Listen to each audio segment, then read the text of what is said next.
You guys are in a crisis. I'm on my way.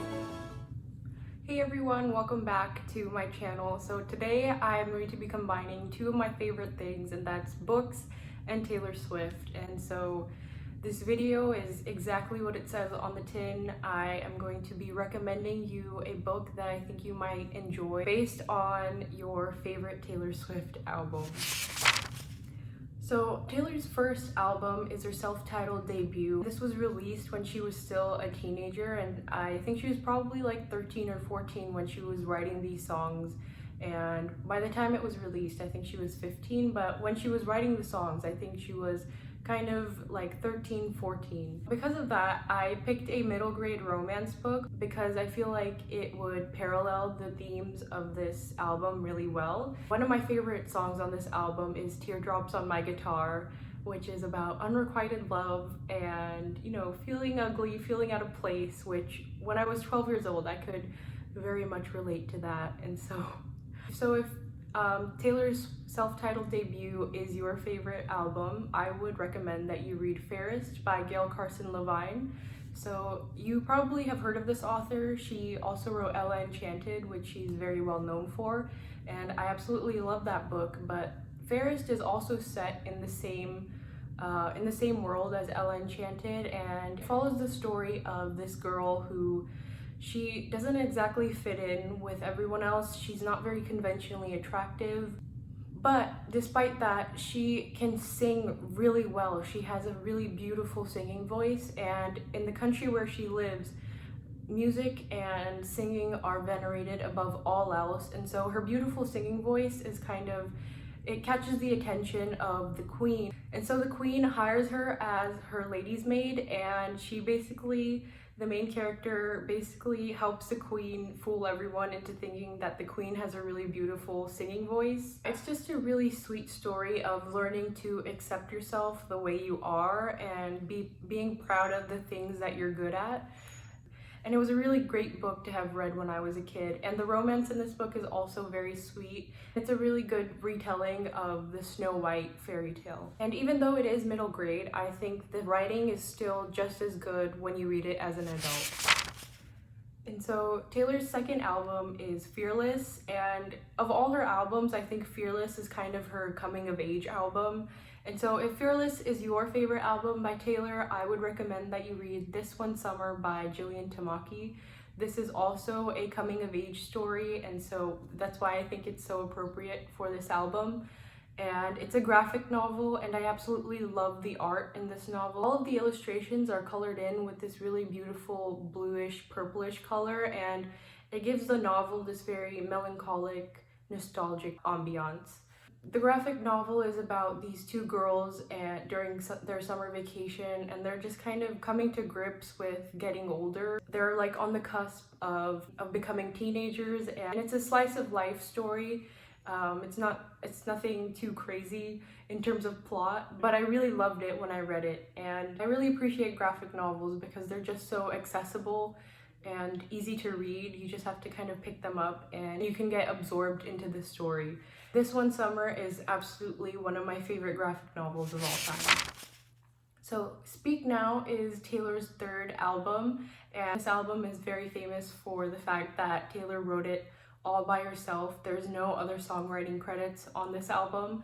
This album has a lot of love songs, but it also continues that theme of, you know, feeling like an outcast and being, you know, and not belonging. So if Speak Now is your favorite album, I would recommend you read Eleanor Oliphant is Completely Fine. And so this book is about Eleanor. She works in an office and she has a pretty average life, but she's extremely lonely. She had a lot of trauma when she was a kid. She just has a really tragic past, and as an adult, I think that trauma kind of closes her off from the rest of the world. And I love this book because of how much it illustrates that humans are innately social creatures and how essential friendship is to our life. And, you know, watching Eleanor grow from being a very lonely person to branching out and making friends was such a beautiful and tender story. and I really enjoyed reading it. And it was one of those novels where I loved the main character and I was just rooting for her the whole time, and it ends on a very optimistic note. I just felt like after I read this book, I like wanted to call up all my friends and tell them how much I love them and how much they meant to me. Reese Witherspoon is adapting this book into a movie, and I could totally imagine songs from Speak Now being used in the movie.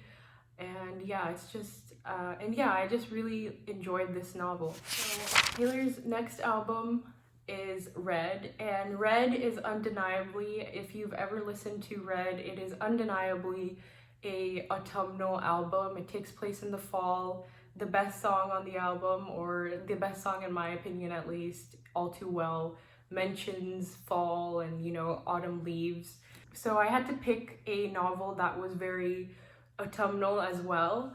And so I picked Scorpio Races by Maggie Stiefvater, which is kind of a weird pick because it's not very romantic, but it does have romance in it, and it takes place during the fall, so it definitely matches that aspect of Red. So the Scorpio Races is about this annual race that takes place during November on this fictional island where there's these really beautiful and terrible creatures that look like horses, and they live in the sea, and basically every year they have a race where people ride these kind of carnivorous seahorses, and so the winner obviously gets a lot of money. And one year Puck, the main character, decides that she wants to participate. Her family is really poor, and if she wins, that could mean keeping her family together and, you know, just staying afloat. And so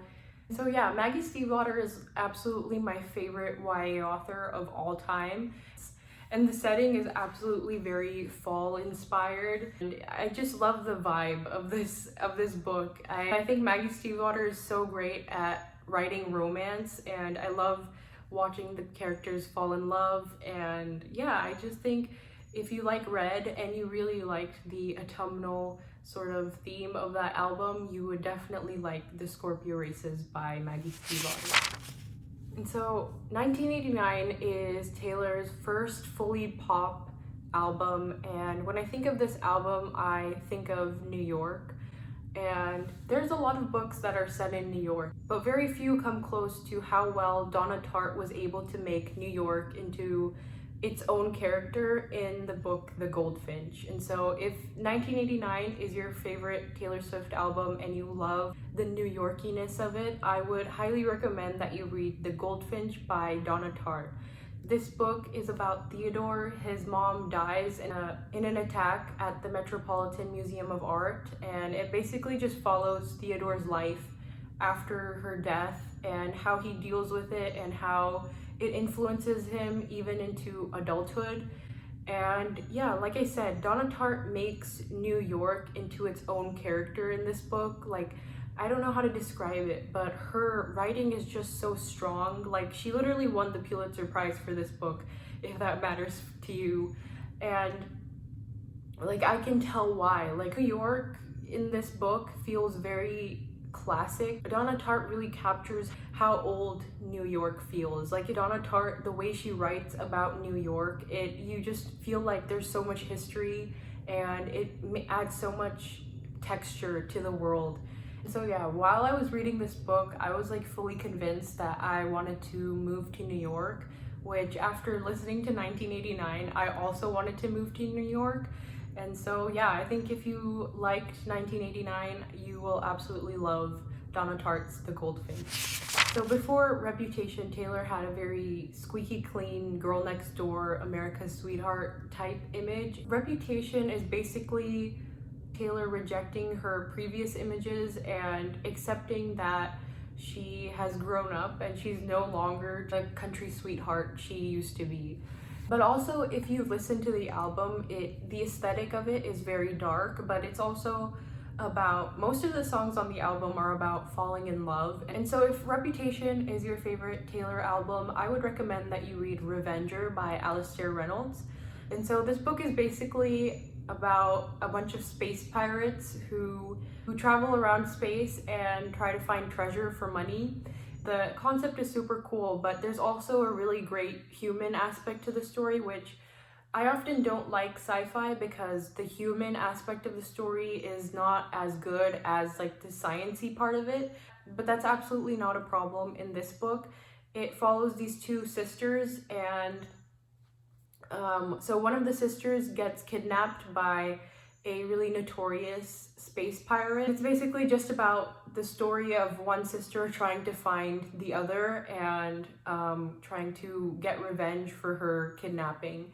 It's similar to Reputation in that it's a very dark book, but it also has those themes of love and loyalty that make it more compelling than just your standard run-of-the-mill sci-fi novel.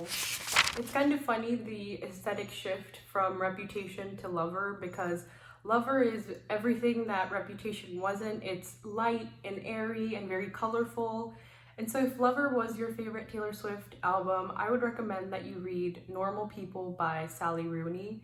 And so Sally Rooney's Normal People is about the kind of on-again, off-again relationship between Connell and Marianne.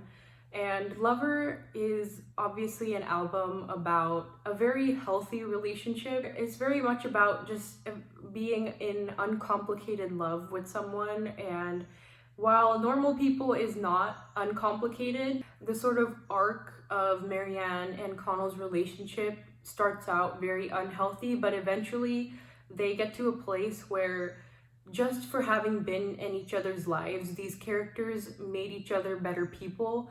And I think that fits in really well with the theme of Lover, and that was one of the things that I really appreciated about Normal People. Not to spoil anything, but just like the sort of thesis of the novel was that these two people were good for each other, and regardless of whether or not they were romantically involved. I think that's just a really wonderful sentiment and something that everyone sort of wants in their life. And so yeah, I love Lover as an album, and I love Normal People, and I just think that they would complement each other really well as two works of art. And finally, Taylor Swift's last album for now is Folklore, and personally, this is my favorite of all of her albums. I have been listening to it nonstop since it released. It kind of returns to the songwriting of Speak Now, where Taylor is kind of branching out from her own life and telling stories from the perspective of other people.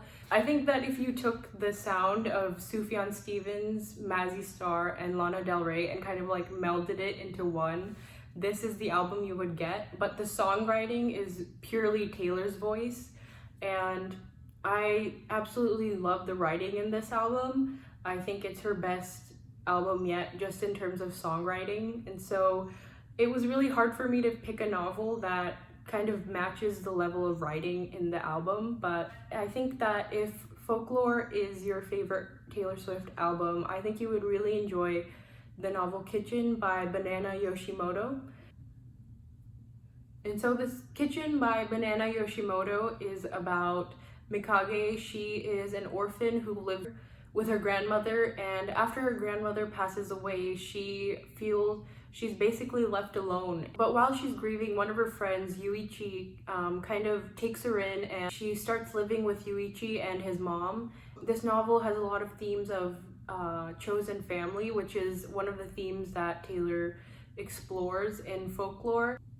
Folklore as an album is about people, like small people, small stories, and I think Kitchen is just a very small, humble story about these two characters coming together and healing with each other. And one of my favorite things about this book was its use of food. When I was in high school, the last time I took an English class, my English teacher told us that food in literature is almost never just food. It always means something. And in this book, the characters use food as a conduit for intimacy, and cooking kind of mirrors how their friendship is helping them heal as people. Yeah, Kitchen by Banana Yoshimoto is one of my favorite books of all time, and if you love folklore, I think you'd really love this book for how intimate and how well written it is. And so yeah, I hope that this video introduced you to some new books that you might want to check out. And I absolutely love Taylor's music, and she is, in my opinion, one of the most talented songwriters of our generation. I am going to go stream Folklore now and stare at the sky. Thanks so much for watching.